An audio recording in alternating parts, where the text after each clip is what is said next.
consistency whack jobs and other idiotic things that I just can't believe people are just coming out of people's mouths today. It's just surprising. I'm gonna make this as just me talking videos, but this is over a slate of idiotic, ridiculous videos that I've been seeing for the last couple of days. It just doesn't make any fucking sense. My brain, it hurts. First of all, Black Bond. If PC gaming was so great and was so powerful, why isn't consoles dead yet? Ever since the Mac and Apple... Well, hold on. Let me explain myself.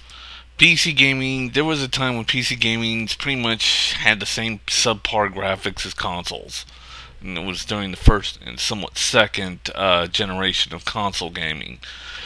And the whole reason why the great video game crash in 1983 happened was because, well, there's a whole bunch of reasons why, but one of the main reasons was that Apple and Microsoft got into the business and they ended up with PCs that were far more powerful.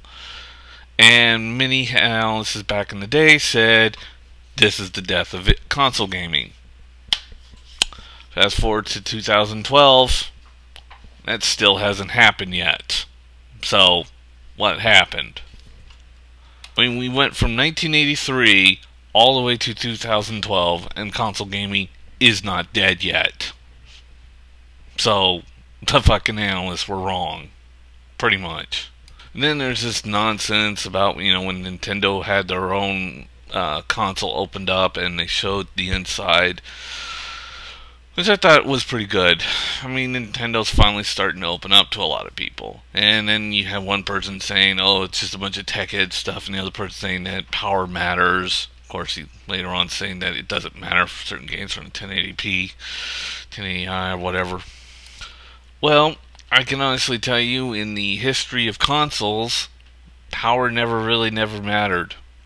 And I know this because all you have to do is just look up the history of console gaming. You can look it up on any link and look at all the top selling consoles here in the US and in most places, and it will honestly tell you the least most powerful consoles have always been the top seller here in the US. And there's a couple of points. One is people really don't care about power, and the second little secret behind this and why consoles have survived for so long: price point. It's a cheap fucking little box to play games on, and people haven't been able to give that up for a long time. Hell, even today they're saying, there's some moronic analysis saying that the iPad or all iOS devices is going to replace console gaming. I still laugh at that. That's pretty funny. Mainly because the novelty of that AirPlay function on Apple TV is wearing off. I mean, in the second generation, nobody really won the first generation of consoles because it was all just Pong ripoffs. But anyways, in the second generation of consoles, it was Atari 2600 against Mattel's Intellivision. And the Atari 2600 basically won that war, and the Intellivision ducked away, and Mattel hadn't made another console until 2007 and created the Hyperscan. Silly Mattel. Oh my god, that thing sucked. And here's a little secret: the Atari 2600 had shittier graphics. Yeah.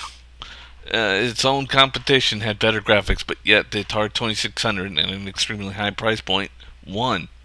Big time. And even though the NES had better graphics than the 2600, well, actually it also beat the Atari 5200 and 7800 in graphic power. Well, the 5200 was a piece of shit anyways.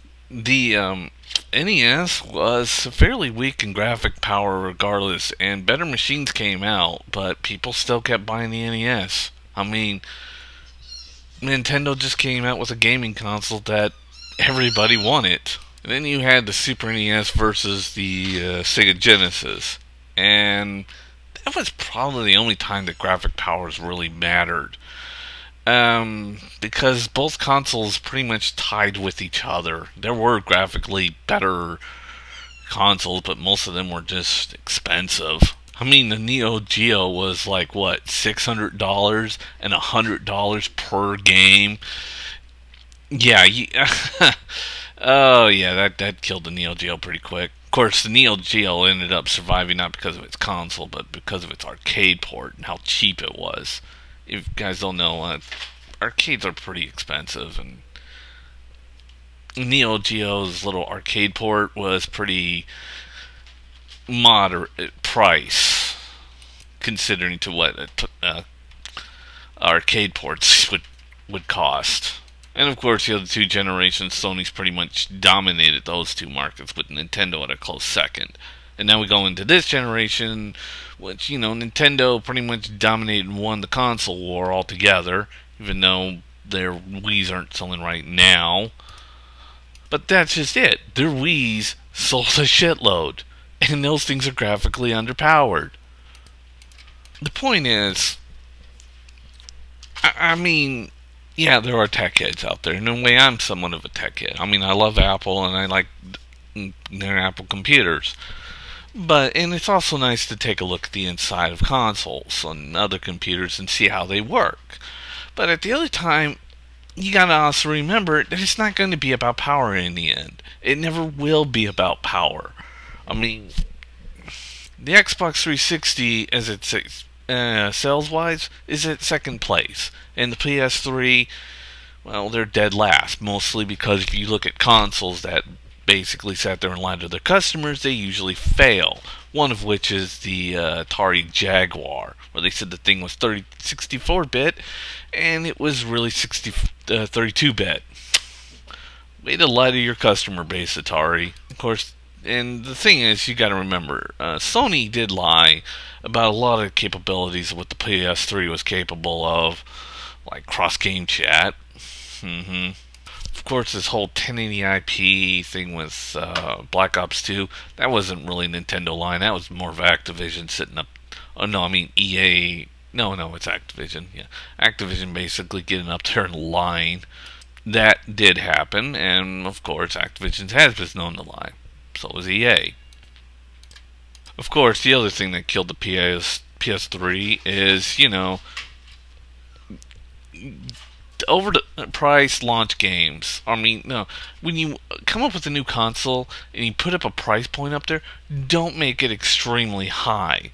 I mean, the PlayStation 3 price point when it started was at $600. I mean, Apple had a console that was at $600. It flopped. Neo Geo had a console that was at $600 and $100 per game. It flopped. Every fucking time. If you go past the $600 mark, or even the $500 mark, there's a good chance your console's gonna flop. You can look it up. It's all right there in the console history. Not only that, I've counted so many prudential deaths of console gamings that it's not funny anymore. I mean, PCs were supposed to be the death of console gaming. That never happened. And that was all the way back in 1983. And now they're saying that tablets are going, or iOS devices along with Android devices are going to kill console gaming. Well, they're going to probably kill the handheld consoles, but not the big boy consoles. Not for a while.